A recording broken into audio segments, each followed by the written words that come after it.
Hey, it's Christopher Cardinal, and you're listening to the super fantastic above average racing spectacular. Hey, everyone, welcome. Hope everyone out there is doing A-OK, roll tide A+, super duper, whatever the case may be. I hope that you are enjoying your week, your month of October. We're almost on the way to November. Round of 8 coming up in NASCAR and the Cup Series.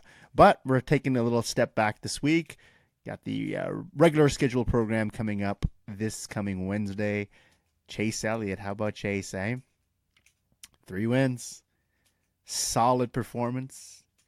Heck of a run in the round of 12. Now we're on the round of 8. But that's coming up. Today, taking a trip back in the Wayback Machine. 20 years ago, Daytona. What a spectacular under the lights. First time ever. Revolutionary for its time. Super speedway racing under flash bulbs. All went down on October the 17th of 1998. On a Saturday evening.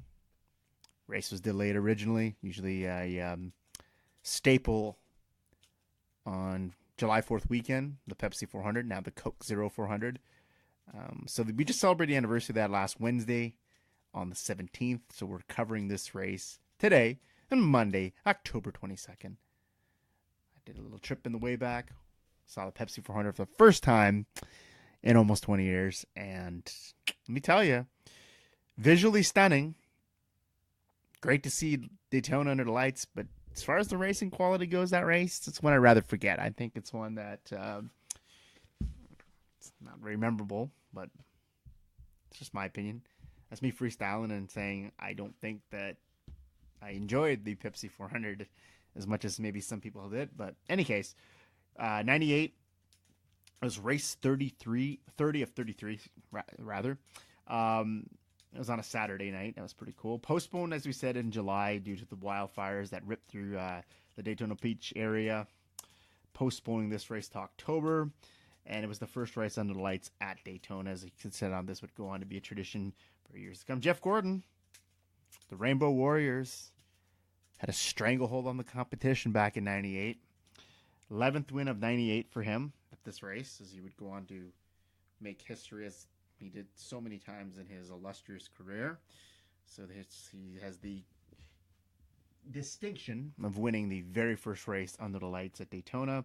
He'd go on to win 2 more times in 98, bringing that win total to 13. NASCAR Cup Series wins for the season. What a record that was. To me, this stands out to me even today as the most successful season in NASCAR history. That's just me freestyle. I know we're going to go back and talk about Richard Petty and Darrell Waltrip, and even they have a graphic during the race broadcast that TNN was covering. And how cool was that TNN was covering this race? Usually CBS would cover the race back then. For whatever reason, I guess they were in the thick of their fall TV lineup. As you know, the television lineup back then, maybe in 98, was much more pertinent and prominent than it is now. I think today you just click on old Netflix or Hulu or whatever the streaming you desire, as you know, the Zone for NFL football and MLB. We're living in the age of streaming where people don't really sit down very much and watch good old cable TV or satellite TV. But back then, I mean, the ratings were critical, and CBS running this on a Saturday evening, maybe not the best way that CBS could generate viewership on a Saturday in October, but in any case, TNN, their sister network at the time, the Nashville network, covered this race. So this is the first time we've done an archive show or a retro show, a way back bonus episode where we're covering a race covered by the TNN crew, and I thought, if I do say so myself, that was the highlight of this event, was Eli Gold, who raced for the, I think it was Motor Racing Network on the radio. If I do believe. I can't remember, but throw it in a Google machine. Eli Gold was an entertaining broadcaster on this broadcast, and I think Buddy Baker and Dick Berggren, that to me was the highlight of this event. It wasn't so much the racing action; it was the commentary. For its time, I thought it's a bit dated and stale. You look back now, what we have in 2018. It depends who you prefer. I mean, I'm kind of partial to the NBC crowd right now. I think Burton, slide job, Dale Jr. and Rick Allen and Steve Letarte are doing an excellent job behind the coverage in the NASCAR Monster Energy Cup Series on Sundays. And the Fox crew, I don't know if you're still into the I think Jeff Gordon is the standout in that crew, is he not? And here he is, killing it 20 years ago now. Here he is 20 years later. To me, one of the premier color commentators in NASCAR. So this here was 6 run-up finishes for Gordon in 98. What if those converted actual to victories? Man, that's 98, Jeff Gordon. He just owned us, did he not? So that was, he'd go on, like I said, to win. I think closest thing you'll see to dominance in the modern era past that post 98 Gordon dominance as Jimmy Johnson in 2009 had a real stranglehold, and what Truex even did last year. I think Martin Truex Jr. made quite a run, and this year you have the big three. You have Kyle Busch and Kevin Harvick, who've got 7 wins apiece. I don't know if they're done winning, but still, no one can really hold a candle, in my opinion, to Gordon in that year. So in the whole season, a 33 race schedule, he collected 13 wins, 26 top 5s, 28 top 10s, 7 poles, laps led 1,717, an average finish of 5.7. So let that soak in for a second. An average finish of 5.7. Perfection doesn't exist in the Cup Series or NASCAR. I mean, but that is as close as you're going to get to being flawlessly good and without any blemishes. And that was just amazing. So that was his 3rd title in 4 years. He'd go on to capture the title in 98. He wins the title by the widest margin of his career, of his 3 title runs. 4 title runs, but he did 3 in 4 years. But out of his 4 title runs, this was the most dominant, 360 points over Mark Martin. The June Michigan race, a streak started for him of 17 consecutive top 5 finishes for Jeff Gordon. So just let that again sink in. Soak that up for a second. 17. And we talk a lot about consistency with Kevin Harvick nowadays and the Stewart-Haas team and things that Kyle Busch can do when Kyle Busch has it turned on full blast. Wow. I'm just... just let that soak in. 17 consecutive top 5 finishes. Wowzers. The streak would end, ironically, the week later, just as we build up a guy. And he said, this is the record. He squanders that the next week, 7th place at Phoenix. So all good things got to come to an end. I think they just kind of jinxed it. I think the TNN crew talks so much about this record. It's similar to a football game I attended on Friday night with a very lovely lady. Roll Tide on that. She's Roll Tide. They're talking about the place kicker for the Red Blacks, the Ottawa Red Blacks. I guess attaining some sort of field goal record or field goal attempts made, and he kind of missed the next one. It was really one of the worst kicks I've seen in football history. Shortly after the crowd gave him a standing ovation for the record, whatever that record was. I wasn't really paying attention, but it was a rocking good time and some good old Canadian football in the CFL. So let's move on here. Hendrick would win 14 races in 1998. One of those 14, 13 of those are Gordon's, and one for Terry Labonte, Texas Terry, at Richmond in June. And Hendrick was, to me, growing up in this era, it was Hendrick versus Roush. And I was a Roush guy, I'll admit. I was more into what Jeff Burton and Mark Martin were doing. Throw me in Love me a little bit of Ted Musgrave in that era. Prime Star number 16. Pretty cool car. Still, I think one of the most dumbfounded moves, I think, in NASCAR history was Kevin LePage replacing Ted Musgrave.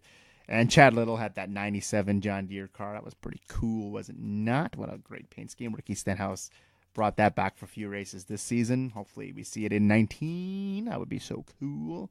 And as we know, Johnny Benson Jr., we talked ad nauseum about him in our first bonus episode when we covered Richmond 99, the Exide batteries, how the Cheerio ride and the Biddy Crocker, two of the most iconic brands from General Mills, just didn't work for old Johnny B.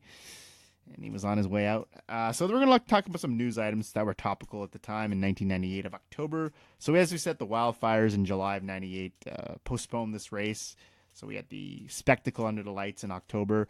And it actually brought for the first time ever back-to-back restrictor plate races in NASCAR history, where they were at Talladega the previous week, then here at Daytona the following week. The kaleidoscope of chaos. That is Daytona, and Talladega all rolled into one. What a cluster, was it not? I think Talladega was a much better race. Just saying. So around this time, Brett Bodine had regained control on October 12th as report of his race team. Sold off a majority of it to Andy Evans, an investor, the year before in 97. So here we have Brett regaining control of his own team here. One of the there's a famous Bodine trio of brothers. He drove for his own team from 96 to 2003. Never recorded the top 5 as a team owner driver, but maintained a strong hold on sponsors through the years. Paychex was his sponsor at the time. He's running with Lowe's in the early days of his foray into owner-driver role in NASCAR. Timberland, Ralph Supermarkets, Hooters. So he had like legitimately great corporate sponsors, but for whatever reason was just kind of floundering around there. Had some top 10s, but Brett Bodine, to me, out of the Bodine brothers, I'll say he had the least successful career of them, and it's nothing on Brett. I think Brett Bodine, I know very little about him. As I started watching the Cup Series, I just knew he was one of those guys that was middle of the pack. Was kind of always consistent, made most of the races, but never really made a splash. I know he won one race at Dover in the early 90s, and I think Todd and Jeffrey went on to have, Jeffrey, I think he's kind of on that borderline of being a Hall of Famer. But Todd, I mean, successful in the Truck Series and the Xfinity, which was then the Busch Series. But for some reason or other, Brett just kind of was there, but never really made quite that impact he could have, So the success at the time of this is when the multi-car teams, I think, started really. This is the era of them when they started taking shape, was 98 toward the late 90s, early 2000s. You had the success of Hendricks, Jack Roush, RCR, what was then went on to be Chip Ganassi Racing, but Felix Sabates' Sapco team, I think, put pressure on guys like Brett Bodine, Jeffrey, Ricky Rudd, Bill Elliott. So these were the owner drivers at the time, and Brett and all these teams would close in years to come. Brett Bodine would squander his team. Jeffrey Bodine would sell off to Jim Matei, and that team didn't last very long. Soon after he gave up control, that Ricky Rudd, as we know, would go on to seize operations in his number 10 car, wound up driving for Robert Yates and revitalizing his career. And same for Bill Elliott. He did the same. Let go of his team in the early 90s and, early 2000s after moderate success in the 90s, and would go on to, like Rudd, enjoy a revitalization of his career with Evernham Motorsports in the early 2000s. So a dying breed of the owner-driver. Alan Kulwicki was the last driver to win the title in NASCAR in 92 in a thriller over Bill Elliott, as the real legitimate last owner-driver to do it on shoestring resources. And a lot of you will say, well, what about Tony Stewart winning in 11? He's an owner-driver. Well, that's partially true, but that's still a Gene Haas team. Tony Stewart has a stake in that team. It's not a really legitimate Tony Stewart operation. Bears the name Stewart Haas, but the key word there is Haas, and that's Gene Haas's team. So I'm not going to count that. I'm still going to say Kulwicki was the last legitimate owner-driver to not only win races regularly, but win the championship. So you look at owner drivers from that time, and I'd say Ricky Rudd too. You're gonna put Ricky Rudd as opposed to Bill. I know Bill Elliott has the Hall of Fame career in the end. Rudd is teetering on that. He may eventually wind up in the Hall of Fame, but you look at what Rudd did from 94 to 99. He got 6 wins, 31 top fives, 68 top tens, 4 poles. Highest finish in the standings was 5th in 94. So they peaked pretty early. But opposed to Elliott, who ran a team from 95 to 2000, never won in his own McDonnell number 94 Ford. 13 top fives, 43 top tens, 3 poles, and his best also seemed to peak very early, 8th in the standings in 95 and 97.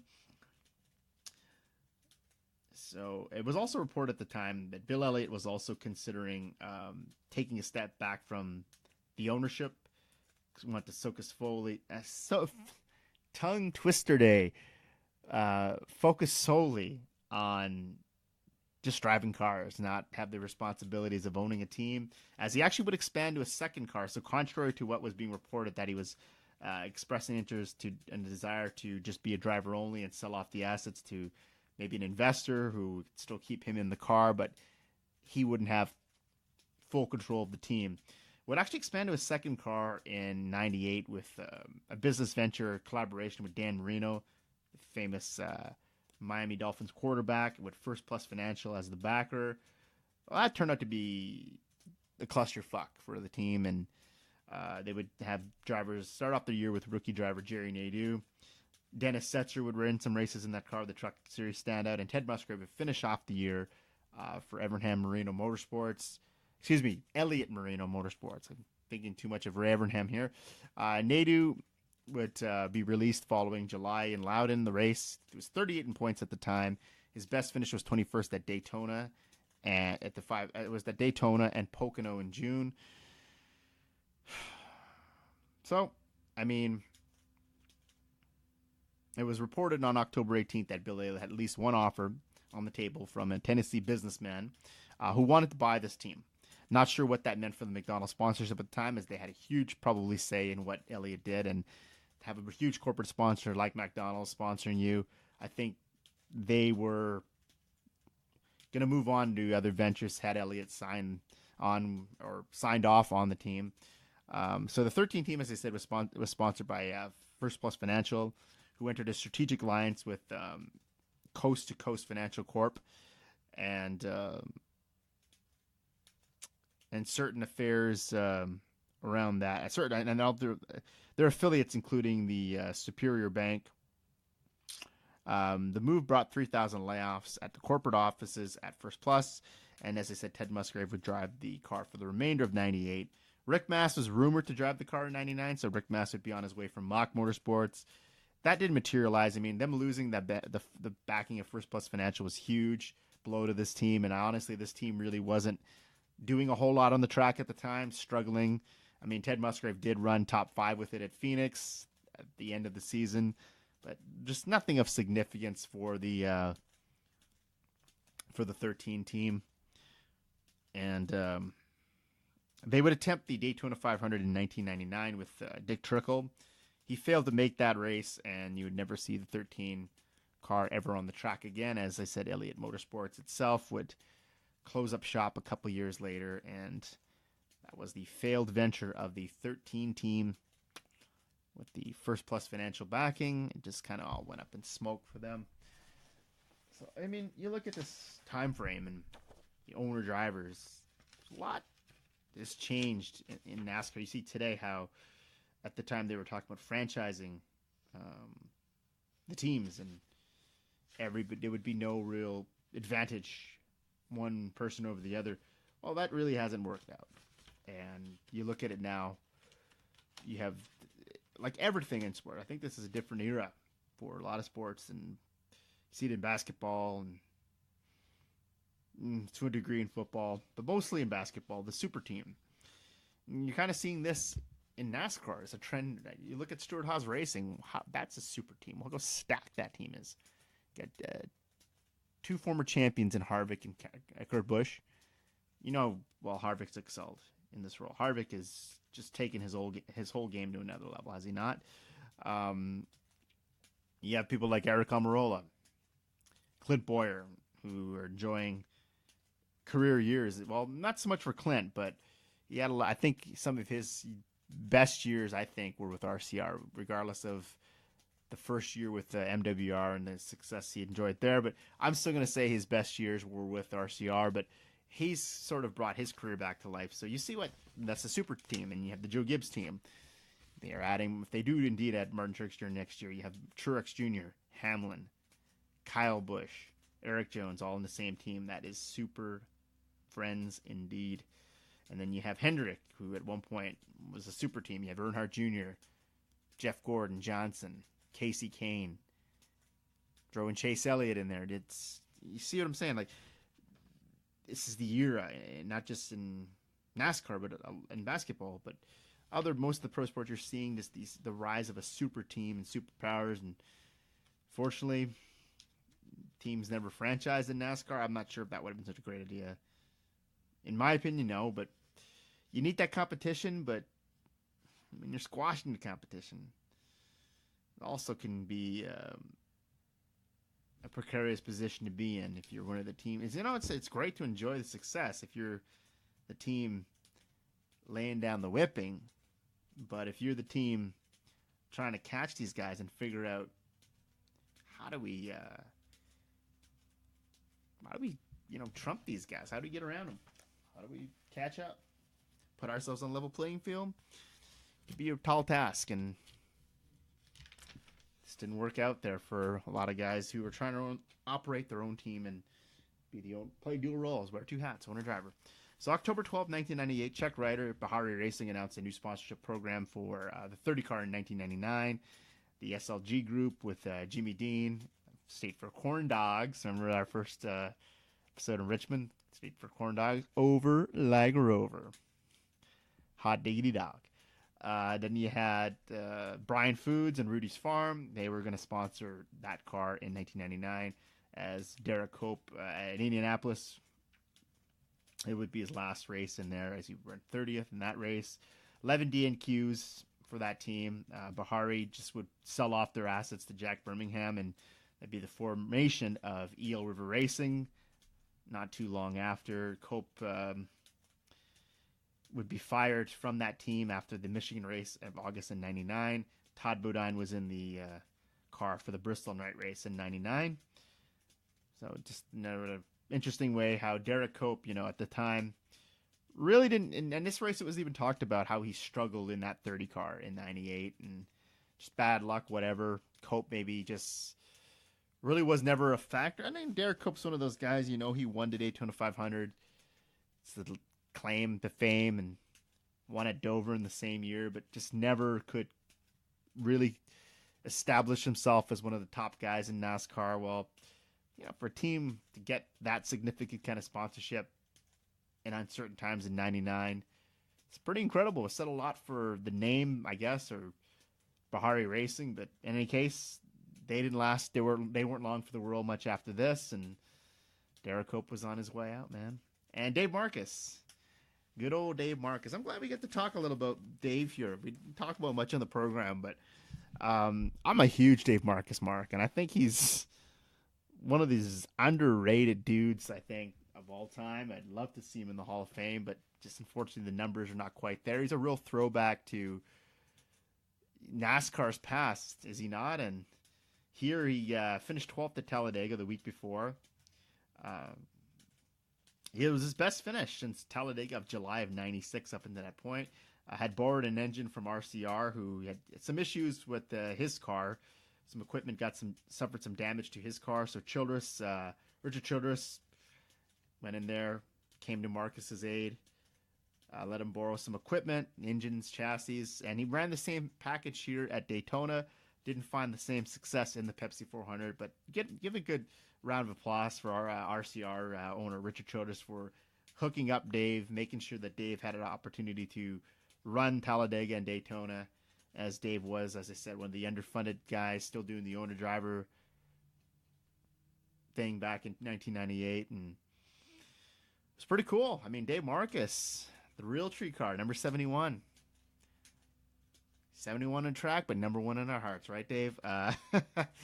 So cool to see him. I'm glad I got the cover race that he made, actually, because a lot of time Dave didn't have quite the speed to make those races toward the latter part of his career. And man, I think I'd love to do a whole Dave Marcus episode one time on this program. But good shout out to Dave Marcus. We got to talk about him, and I finished 12th at Talladega the week before. That was pretty awesome. I remember watching that as a kid, and it's Thanksgiving weekend in Canada, '98, and it was so cool to see Dave run up front at Talladega. I thought he had a shot at it. You never know. RCR equipment, right place, right time. Dave Marcus could have pulled one of the biggest upsets of the year, without unquestionably at that time.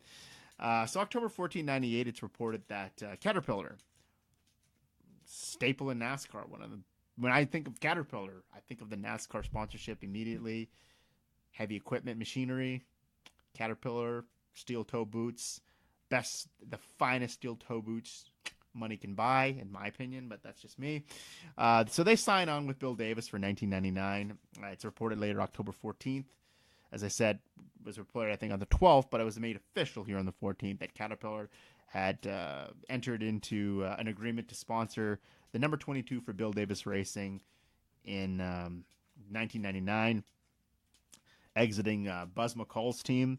And so it was a reunion for Caterpillar and Ward Burton, who he ran 12 Busch races at the time, which now is the Xfinity Series, with the Caterpillar sponsorship for, as you guessed it, Buzz McCall in '95.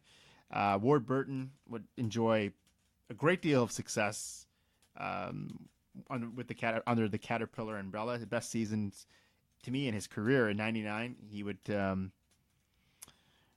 a race.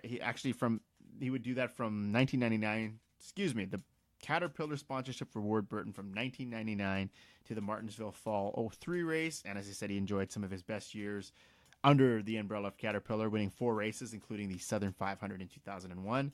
The spring race at Darlington in 2000, and the 2002 Daytona 500, and also the July race in Loudon in the year 2002. And his best point finishes, too, in his career in '99 and 2000. '99, he would finish 9th in the points, and 2000, 10th, so consecutive top 10 point finishes for Ward Burton under the Caterpillar colors. So the sponsor at the time for Bill Davis MBNA, Burton's outgoing sponsor, would move on to JGR as an associate sponsor for Bobby Labonte and Tony Stewart in '99, and also for a Busch Grand National car for Joe Gibbs' son, JD Gibbs, and also Bobby Labonte would run a few races in the Xfinity Series, then known as the Busch Series, with the MBNA colors in '99. So the irony here, as I said, McCall and Caterpillar, McCall had the sponsorship since 1995. The irony there, he had worked with Ward Burton in '95 and would have some success in the Xfinity Series, as he would finish second in the points with David Green in '96.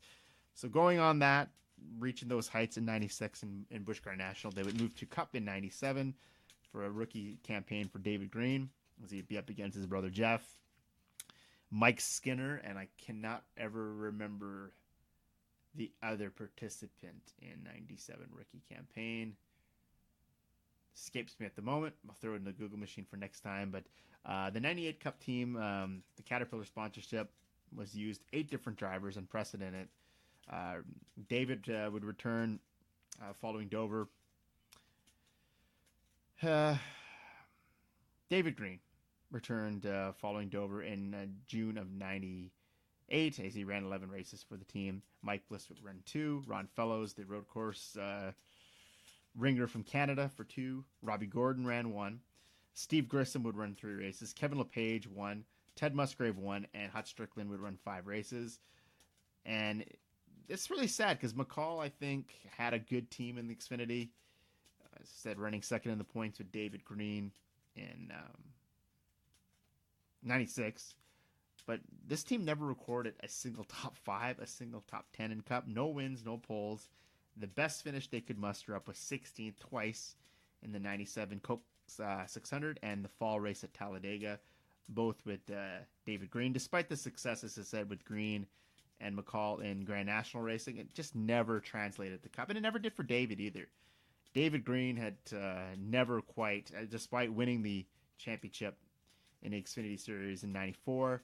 Never really had a strong Cup career. You could say, is it talent? Is it I don't think it's talent. I mean, the guy can win a championship in a series just below Cup. I mean, we've seen this. We talked about this many times, how certain drivers just, for whatever reason or other, enjoyed a tremendous amount of success in Xfinity, could never quite translate that to Cup. That's the case for him. TNN Motorsports, and TNN, who's covered this actual event, reported around this time that RCR crew chief Larry McReynolds, who would go on and do television a few years later with Fox, had strong interest in buying or partnering with Buzz McCall for Cup in '99 for an effort. McCall was unable to secure sponsorship for '99. The team would fold at the end of '98, as you know. Caterpillar had gone on to Bill Davis Raicng, and McReynolds would have brought Skinner, as reported, Mike Skinner as the driver of that car, and they would have paired up together. Never panned out, and I said both Skinner and McReynolds would continue on with RCR in '99. So sad state of affairs here, how a team that, well, you look at the '96 team, this was owner Buzz McCall, as we talked about, never quite really enjoyed success at that level by using 8 different drivers. And I think it was strange how David Green, in the Richmond race in June of that year, was reported to have suffered an injury, and that's why Kevin LePage was in the car, but he would be released not long after. So if you kind of read between the lines there, it seemed like he was on his way out. Really not a strong, like I said, not a large enough sample size. You go 1 year, you struggle in your rookie season. To record a 16th at Coke 600 and that equipment, I think that's fairly impressive looking back. But 8 different drivers to fill out your season, you know your team's in a lot of trouble when you're doing this. And it's nothing on any of these guys. Musgrave, Strickland, Robbie Gordon, Grissom, but this team really didn't attract any prominent names at the time in the sport, and I think that's what ultimately led to their demise and their exit from Cup racing. So here we are, reported this time Stavola Brothers Racing, another team that wouldn't be long for this world following this race, was strongly considering Buckshot Jones as their driver, as he had a tremendous run for them at Dover in June of that year. But Jeffrey Bodine, who was on the free agent market at the time, in October 12, was reported that had been linked to the Stavola Brothers for '99, and Buckshot Jones would be competing for Rookie of the Year honors in '99, which he went on to do with his family team. Jones ran 5 races for Stavola, and as I said, their best finish was 8th at Dover, and Jones's first career Cup start. Morgan Shepherd, the veteran, would run the car at Michigan. And following that race, Circuit City was sponsoring the car at the time, would pull their sponsorship, leaving the Stavola Brothers in a whole world of uncertainty. Strickland would be out of the car at the first Martinsville race, as he struggled to find any kind of speed in 1998. We accumulated a pile of DNQs, and he was on his way out. They show Hut Strickland the door. As I said, it was reported that Bodine had signed with the team, but no sponsor was in place, and ends up signing with the Power Team for '99. So Jeffrey Bodine would continue his career. And Bodine actually tested at Atlanta with the team on October 14 of '98. So I guess there was a deal in place with the Stavolas. We could have seen Jeffrey Bodine continue his career there. But I guess, again, financial obligations and backing never was there, so that allowed Bodine to seek other options, and ultimately winding up to the team just going kaput. And Jones has said, well, it was reported here that Buckshot was interested in attempting 3 more races for the end of the season, Phoenix Cup at Rockingham and Atlanta, but that ultimately would have ruined his eligibility. I can't speak here tonight. His eligibility for the '99 Rookie of the Year title, which he ended up going head-to-head with Tony Stewart, Elliott Sadler, and Ed Barrier, and we all know who won that one. So that didn't happen, did materialize, maintain his candidacy for Rookie of the Year in '99. And a final race of '98 would be for this. He would run his final race of '98, Buckshot, that is, pronouns pal, at Talladega, and give them a 16th place finish. Pretty respectable for what it was at Talladega for the Stavolas. The Stavola brothers would close up shop following Atlanta, which a race that was run by Morgan Shepherd, and was actually up front for a little bit of the first part of that race if you watch back the footage. So a really good run for Morgan Shepherd in that car at Atlanta till he would ultimately get turned around by Jeff Gordon. So the Stavola brothers were in operation from 1984 to 1988. They won 4 races, 3 with Bobby Allison in 86, 87, and 88, and also with Bobby Hillin Jr. in 86. So there was an Alabama gang connection there.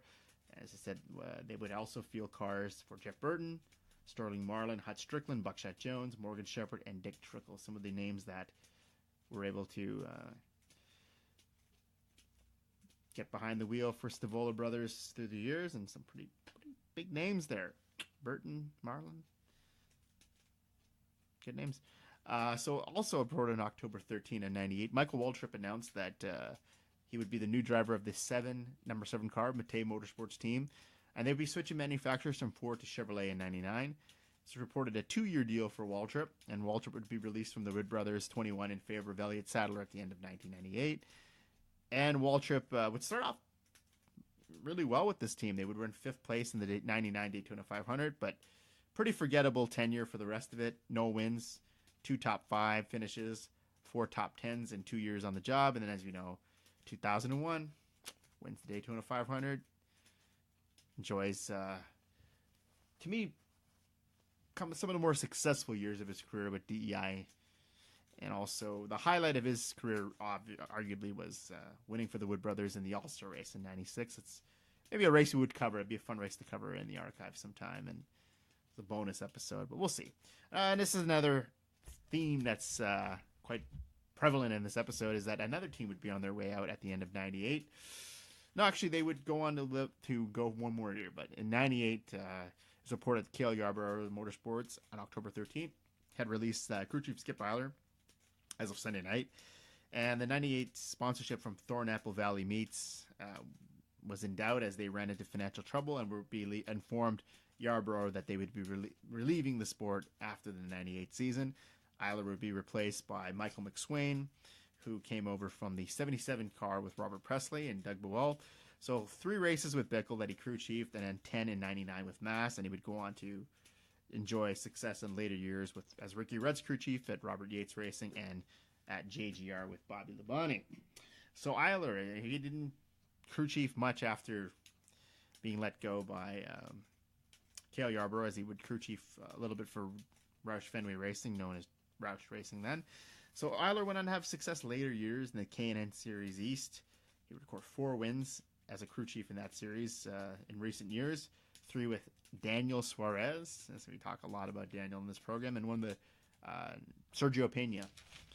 So that all kind of worked out for Skip Eiler. But the team started off in 98 with Greg Sachs, as he was injured in Texas, replaced by Bickle at Martinsville, the first race in the spring. And the highlight of that team really in 98 was finishing 4th at the fall Martinsville race for Rich Bickle. Drivers under consideration for 99 for Cale Yarborough Motorsports was Jeff Green, and there was strong interest in retaining Bickle to return to the car in 98. Ultimately, Rick Mass would drive the car in 99, and they would exit the sport following the 1999 season. And Cale Yarborough Motorsports from 87 to 99 would go on to record 1 victory. That'd be in the Pepsi 400, so the race that we're covering. But a year prior in 97 with John Andretti, did field cars for Dale Jarrett. Cale would drive himself, Blake Speed, Dick Trickle. They'd also have in that car at some point in time Jeremy Mayfield, John Andretti, Rick Mast, and Rich Bickle. Pretty impressive lineup of drivers for Cale. But ultimately, in the end, another team that would be a casualty of just finances or just competition in itself. I mean, just Cale Yarborough's team never quite measured up, and running a single car team, limited resources, no sponsorship in place, it made it extremely difficult for this team to even continue. So Ernie Irvin at this time would be injured again at Talladega the week before, so he was cleared to race at Daytona, but would let Ricky Craven hand a car over to Ricky Craven as he qualified and practiced the 36 car, the Wildberry Skittles paint scheme. That was legit, was it not? That is a cool paint scheme, one of my all-time favorite paint schemes. Love the skill car. Skill car was that was just visually stunning. Let's say what it was. So he ran that car at Daytona. Irvin would run the race, start the race at Daytona, but would be relieved not long after the start of the race through the caution. They would put Ricky Craven in there, and he did a tremendous job behind the wheel. So as I said, Irvin was recovering from the injury suffered from the week prior, Talladega, and given his history with being injury prone and some of the wrecks that he went through, as you know, that would end his career a year later, it was erring on the side of caution here by letting Ricky Craven run the race at Daytona. Also in October 1698, it was reported that Jerry Nadeau, who started his career off with Bill Elliott and the Dan Marino team, the Elliott-Marino partnership, 13 car, would return. He would re-sign with Melling Racing in 99. Sponsorship in place on Turner Broadcasting and Cartoon Network. It would remain on the car in 98. He would leave after the Michigan race in 99. He joined the team after Pocono in July of 1998, and he would run the remainder of the 99 season for MB2 Motorsports, and then he would go on to race for Rick Hendrick, as we know. So around this time, it's reported that Tony Stewart's crew chiefs were under potential crew chief candidates were under consideration. The rumor in India was that Doug Richard, who played a key role in the success of the 91 unsponsored Joe Falk car in 98, and Dave Carpenter, who was working with Mock Motorsports and the 75 car with Rick Mass, would be the top candidates to be the crew chief for Tony Stewart, ultimately winding up Greg Zipadelli would pair up with Tony, as we know, and go on to enjoy great success together. Richard, as I said, would have been, I think, an ideal choice for Tony, as he's worked with rookies in the past and had done tremendous things prior as a rookie, crew chief himself with Dale Earnhardt, win the championship in 1988. So we had, but in 99, Richard would work with Kenny Irwin, the Rookie of the Year from 98. And as a rookie crew chief, as we were talking about, 88, 13 career wins as a crew chief.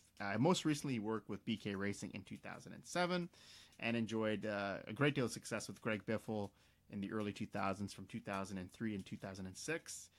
That would culminate in a second-place finish in the standings in 2005, the second year of the playoff existence. So Doug Richard, I thought, would have been a tremendous choice for a guy like Tony Stewart. I don't know if that would have made any real impact on his career, but who knows?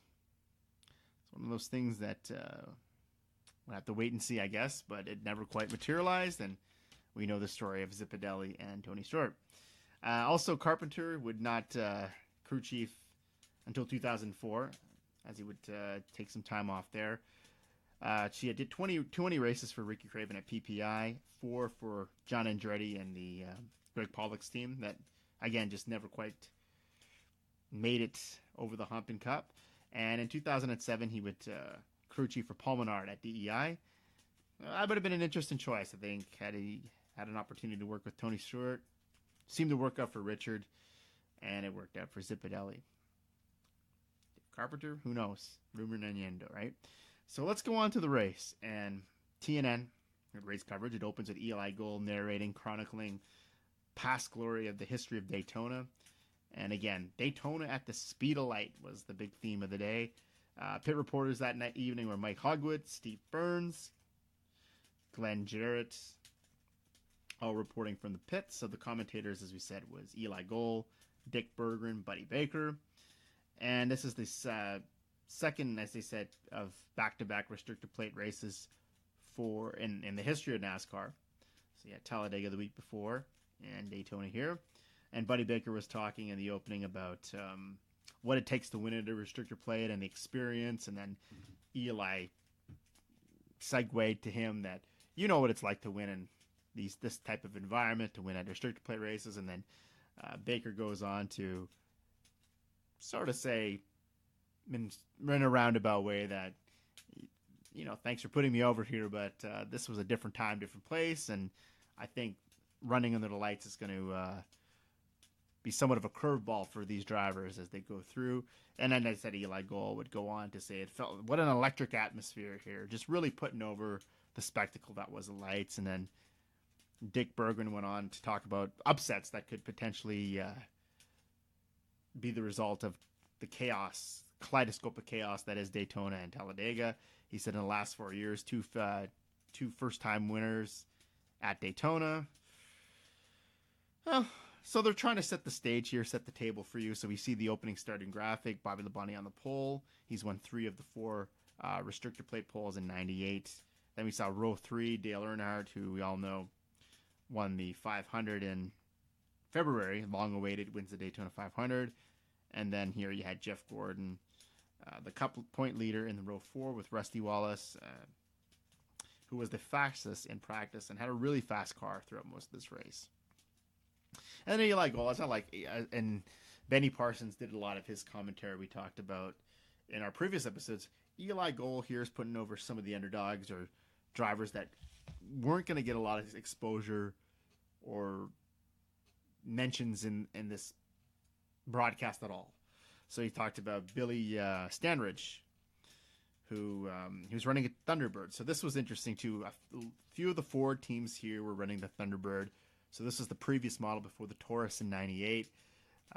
Felt like they were at a disadvantage. I think the commentators made it quite clear that anyone running the Thunderbird in this race was taking a real gamble. I think Jimmy Spencer did, Chad Little, that this maybe wasn't the most favorable package to be running aerodynamically at a night race at Daytona in 98. But he also gave a call out to him saying that he shows up to all these restrictor plate events, Stanridge that is pronouns, and seems to make the field. So good for him.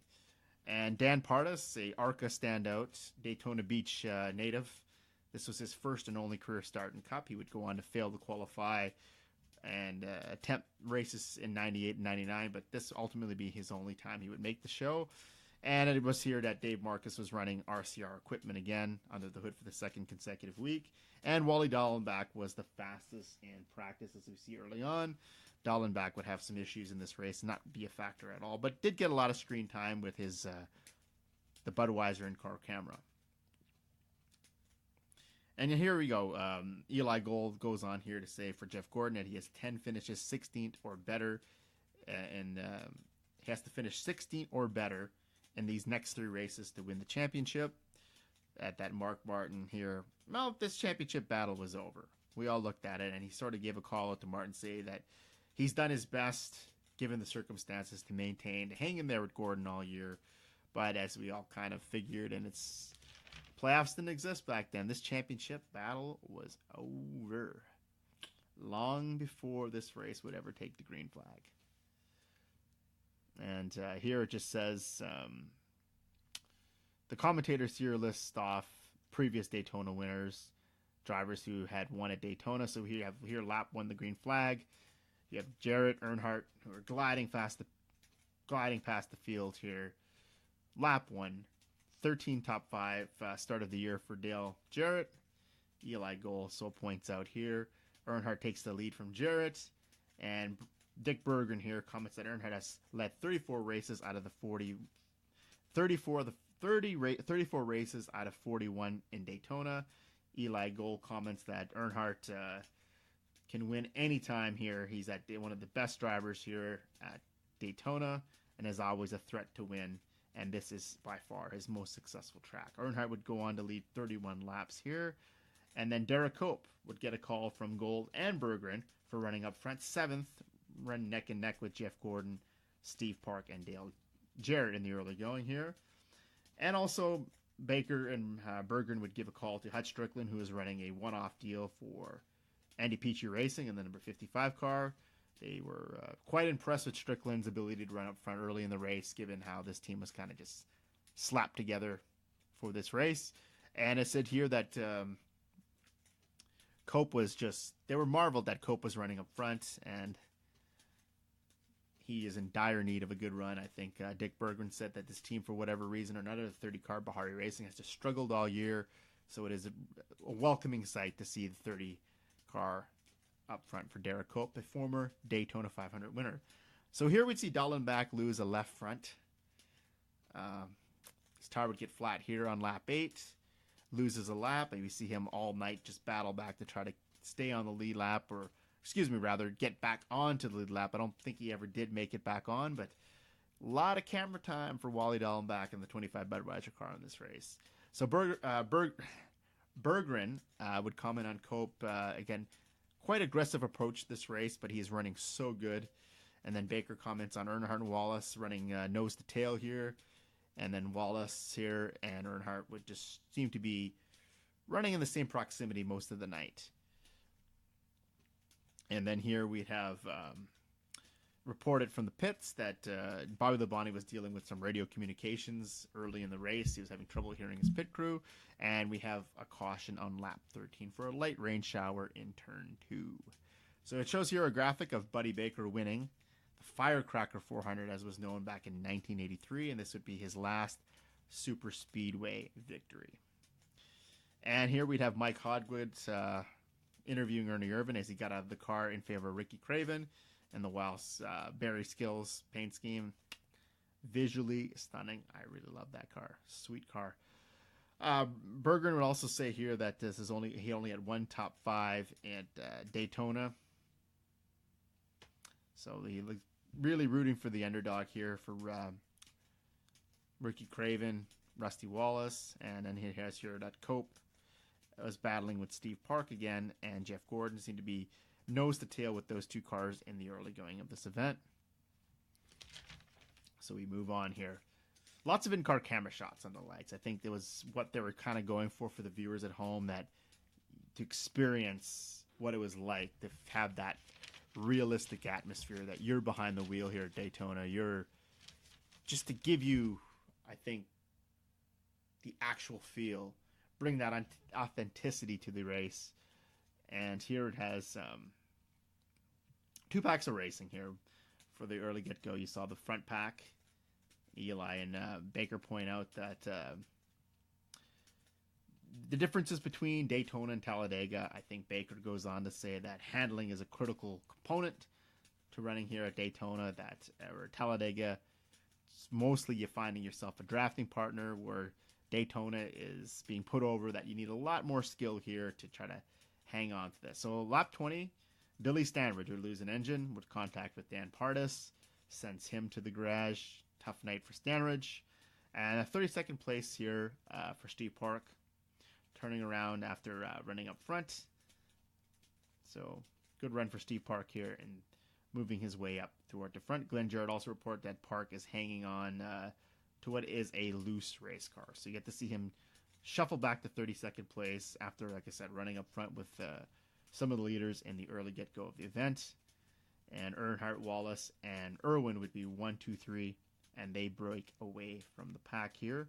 Lap 33, huge wreck on turn 2. We have some of the drivers collected in this. Kevin LePage, Rich Bickle, Hutch Strickland, Jeffrey Bodine, Jeff Green, Ted Musgrave, Michael Waltrip, Darrell Waltrip.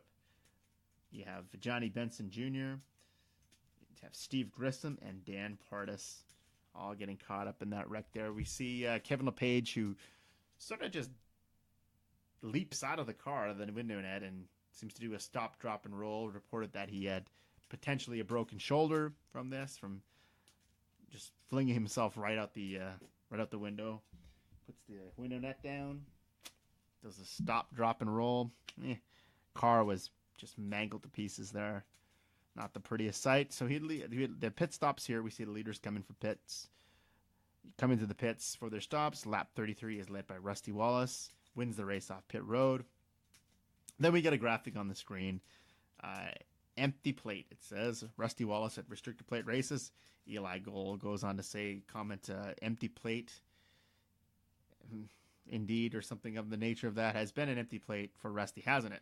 I think that's exactly what he said, the exact quote, paraphrasing a little bit there. So in 43 starts, he has no wins, 2 top 5s, 10 top 10s, and 12 DNFs. And Rusty would never go on to win at Daytona in his career. And it would be pointed out by Berggren later, and brought the Labonte brothers as well. So some pretty prestigious names did not taste victory there at Daytona in their careers. Steve Burns would report that Kenny Irwin's crew was We're running 7 at the time. We're taping the pit stops, just trying to get better as Kenny Irwin would enjoy a pretty decent night in the 28 car. I think he would be running up front towards the end, lead some laps.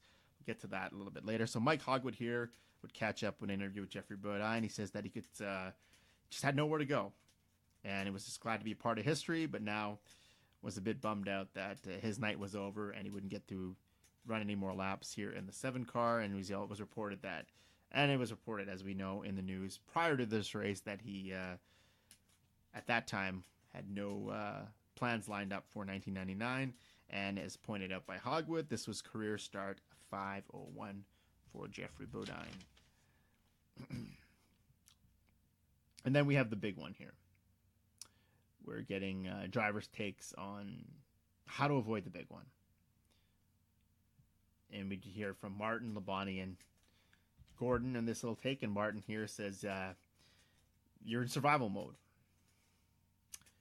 You just got to run and pray for the best, really. And here had Gordon, who 9 times out of 10, all of a sudden we'd be in it. You hold on tight, and if you can get it through it, you hold on even tighter. And the lap 39 restart here, Wallace leads. Dallenbach, we see here, is trying to fight back to get one of his 2 laps that he had lost. And then Baker comments that Gordon is running a perfect race at this point, 6th place, battling with Mike Skinner. And lap 44, we have Earnhardt retaking the lead, cleanly leads for a lap. Then we have 45, trades it back to Jarrett, who would go on to lead for 37 laps. And you have Gordon and Earnhardt running side by side for the 2nd place. Then you see Kenny Irwin, Mike Skinner also running up front. And then you see Kenny Irwin here, who would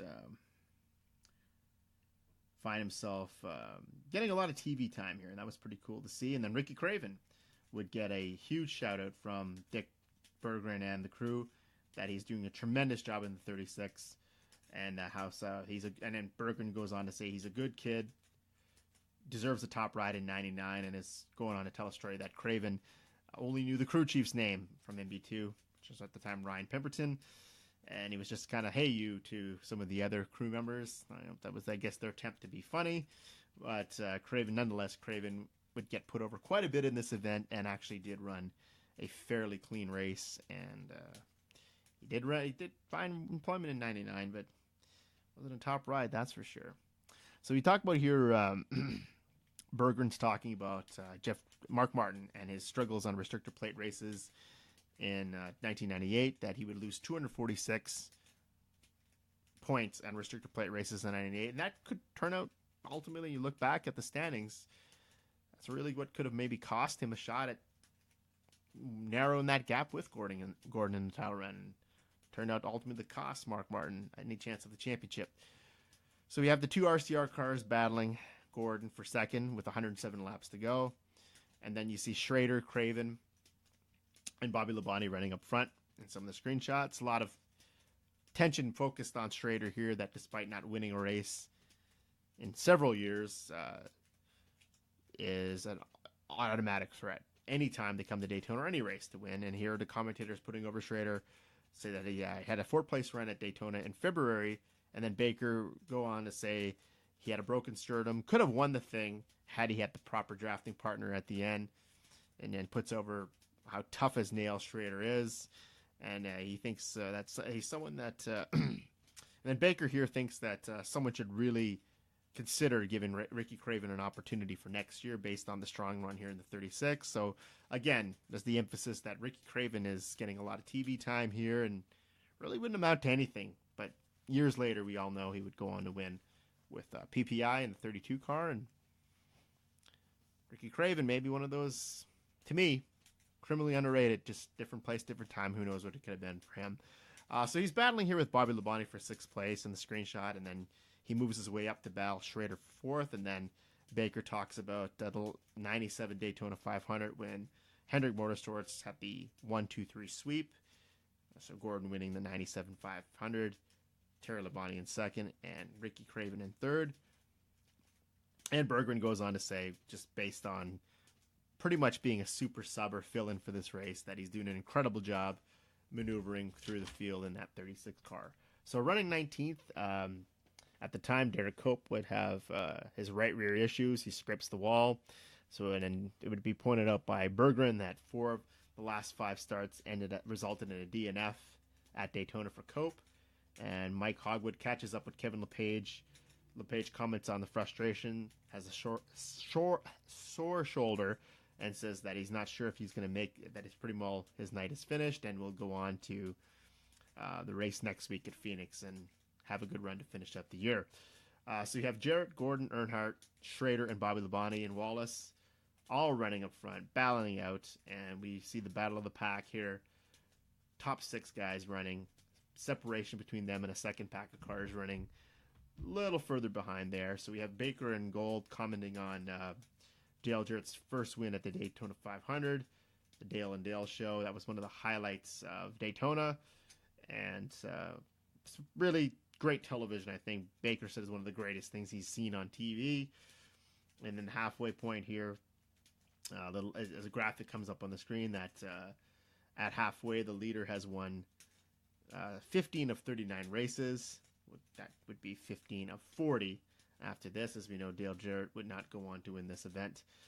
Dick Berggren also comments that he's surprised Gordon is running so hard with the title virtually wrapped up. Good for him for really keeping it authentic. I think smart marks would know this championship battle was not a battle at this point. It was just a matter of when Gordon was going to actually officially clinch the championship and take home that trophy. And Gordon told him earlier in the week that, again, sort of in a roundabout way, saying, I don't mean to do this, but when I'm behind the car, he told him, when I'm there, it just instincts take over. Rightfully so. Why would you let up? Championship, no championship, you race hard every lap, right? Dale Earnhardt reclaims the lead here on lap 82, would go on to lead for 6 more laps, and then the commentators remarked that Dale Sr.'s talk about his open race helmet, that he's still one of the, if not only the only driver at this time to run the open face helmet. Then you see a little video graphic play at the top of the screen where Earnhardt explains the reason why he prefers the open face helmet to the closed face helmet, and the ultimate irony there, considering what happened in the 500 2001. Makes you think, man. I don't know if he would have, different place, different time, would he gotten through that, but it's just, to me, a bit of a chilling little video piece they're showing there, and knowing what will transpire just 3 years later. At lap 87, Gordon takes the lead from Earnhardt, Schrader to second place. And then I think Berggren is commenting, and Baker there, that Gordon's getting a little help from a former Hendrick teammate in Schrader. Leads for 3 laps, and Earnhardt would retake the lead on lap 91 and leads for 3 laps. And then lap 94, Bobby Labonte leads under the green flag, pit stops. And for Labonte here, Earnhardt runs into a tire on Bobby Labonte's, that got away from Bobby Labonte's pit crew on pit road, damages the nose of the car. I think that pretty much put him out of contention as the significant aero damage, as you'd see several shots toward the end of this race of the number 3 GM Goodwin Chevrolet off and on pit road getting serviced for the damage that was caused by the runaway tire there for Bobby Labonte and his crew. So lap 100, Gordon retakes the lead, would be out in front for 8 laps. Lap 107, a caution as Dan Pardis has an accident in turn 2. So like I said, one and done for this guy in Cup starts. And for the standout from the ARCA Series, Daytona Beach native Kenny Irwin, you see just narrowly driving by there in 11th, missing Dan Pardis. One could have been a disaster for Kenny Irwin, but went on to have a pretty decent evening until he'd get caught up in something later. But we'll move on to that shortly. So there's an Aflac trivia question graphic that comes up. Where was the first NASCAR restricted place race run? Buddy Baker says he knows the answer.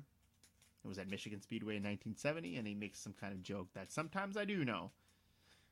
And then Gold says he knew it all along. Okay. So I guess that's their attempt at entertainment. So the pit stops on lap 107.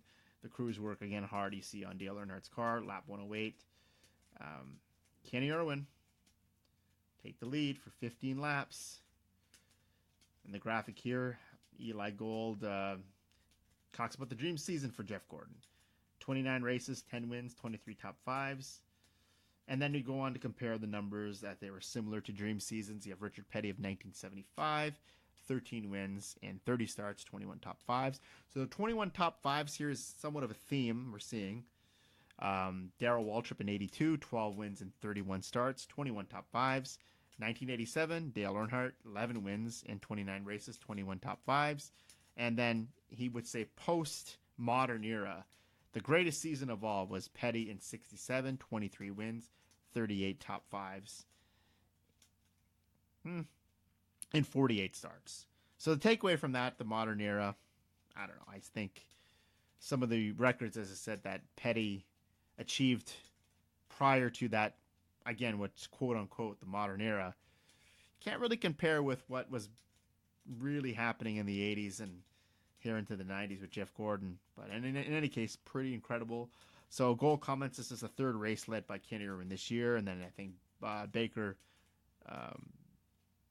echoes that, saying that he could have won Atlanta earlier in the year in March. At this point, we have a different top five. We have Jeff Burton running in second, Joe Nemechek in third, Bill Elliott in fourth, and Clint Schrader there in fifth. And Erwin Schrader would battle for the lead. And Ward Burton would find himself there in third. Nice to see him. In the Penske cars, Mayfield and Wallace in fourth and fifth. Jeff Gordon drives down to the bottom of the apron there and makes his way up to the front here. Gets himself past Dale Jarrett, and Gordon and Jarrett will put pressure on Kenny Irwin here for the lead. Lap 123, Gordon takes the lead for good. Would lead 30 laps here in this sequence. Lap 125, we see caution for rain in turns 3 and 4. Then Eli Gold tells this joke or, story about Barney Hall and the Motor Racing Network. And he did a race, broadcast where at one part of the track it was raining, other part, absolutely no showers. So it was a long day for them, I suppose. And then we see a graphic here of 1984, the Firecracker 400. Richard Petty wins on July 4th, gets past Harry Gant, and you see him celebrating career win 200. And the president at the time, Ronald Reagan, was in attendance. And here we see tire issues drops Kenny Irwin to the back of the pack. He's 19th on the restart. 31 laps to go. Restart, Gordon in command. We see Jerry Nadeau and Jimmy Spencer collide, nearly causing a big wreck there. But on lap 42, a caution does come out. Jimmy Spencer, Kenny Irwin, Steve Parks, heavy damage to his car. Jerry Nadeau, Ricky Rudd, Bodine, Andretti, Chad Little, and Andy Hillenberg, all with issues. Irwin seems to get the worst of it. His car just looks absolutely decimated, as he would lead for 15 laps on the night. So disappointing way to end his evening when he was in contention potentially for his first career win just mere laps ago. And then Eli Gold, who at the time makes a comment as Jerry Nadeau is running a Scooby-Doo on Zombie Island paint scheme. Scooby-Doo has seen better days, so you see the 9 car floundering around there on pit road. Little and Irwin get tangled up, causing this wreck. Several shots of Earnhardt's crew working again on the car, the damaged front end of the race car. And then we see Hogwood interview Irwin. And then Irwin expresses he's real sorry that he got caught, for everyone that got caught up in that deal. Didn't think they had a winning race car, he said, but he knew they were on their way to a great finish. So just pretty disappointing, and knowing what would happen to him just 2 short years later, it is disappointing, as you just never know what could have been. I think Kenny Irwin for me is one of those guys that I often think about. If he didn't meet his untimely his untimely demise there, if he didn't, New Hampshire, who knows? I mean, it's hard to think about these kind of guys and what could have been. So we have Mike Skinner here, who makes a strong run up front with Dale Jarrett. Flat tire sets him back with 11 to go. We have Mayfield, who's running second with 9 to go. Skinner in third. And then we have another caution at lap 155 for a rain shower. And the race would actually be red flag with 5 to go. It would be in a 30-plus minute rain delay, and then we talked to Ray Evernham under the red flag conditions, and I believe Steve Burns is interviewing him at the time, and he asks what this is going to do for the 24 car, and I think Evernham quacks back with something like, "Oh, it's going to get it wet," and we see drivers there. Mayfield, Gordon, Skinner, Schrader out of the car. Wallace, they are there just chatting each other up about exactly what's going on with the track and the race. And then you see here Eli Gold comments that Jeremy Mayfield's new look, his bleached hair, blonde hair, his platinum blonde look, as he call it, makes him look like Dolph Lundgren from the Rocky movies. He says, like from Rocky 97 or something like that. That tickled me because he's just Eli Gold. I guess it's the sad commentary that is the film industry, that sequels seem to find a way to never die, and then they just the legend keeps living on and on and on and on. And I think Baker tries to insert himself into the comedic role here and say that Schrader's talking and it's probably something not good or something along the lines of that, trying his best attempt at being funny. Goes by the goes unnoticed there. But the Pepsi 400 here, the winner has gone on to be the champion, win the championship and that race in the same year. We have Petty in 75, Yarborough in 76, Elliott in 88, Earnhardt in 90 and 93, and then Gordon in 95 would go on to do 98 as he would win this race ultimately and win the championship in decisive fashion in 98. And then Baker here said he would give a call out, which is nice. They're putting over some of the underdogs here. Ward Burton hanging in there up front, and talked about Tommy Baldwin, who came over as the crew chief, and he's brought some new enthusiasm to that Bill Davis team, and sort of was a segue into the future that we'd see Burton and Tommy Baldwin enjoy great success over the next couple of years at Bill Davis Racing. So the cars are back on the track with 3 to go. We see Gordon cruise his way to victory here. Chad Little takes a vicious hit through the pit stall on the last lap, and that will be the end of this race.